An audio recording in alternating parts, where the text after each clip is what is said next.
Berdasarkan keterangan dari toko emas Melati di kawasan Cinde, Jumat 15 Juli 2016, harga emas di bulan Juli 2016 mengalami sedikit kenaikan, 3,3 juta per suku. Jika dibandingkan bulan Juni 2016, harga emas di posisi 3,1 juta per suku.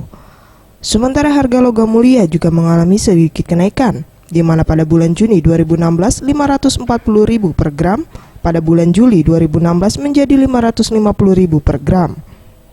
Menurut Samsul, pemilik toko emas, meski harga emas sedikit mengalami kenaikan harga, namun tidak terlalu mempengaruhi daya beli masyarakat, di mana secara persentase seimbang antara masyarakat yang menjual dan membeli emas, yaitu masing-masing 50%. Yang beli gak kurang, hampir sama lah, beli sekarang kurang, yang jual juga ada. Persentasenya antara membeli dan menjual? 50-50. Iya, 50-50.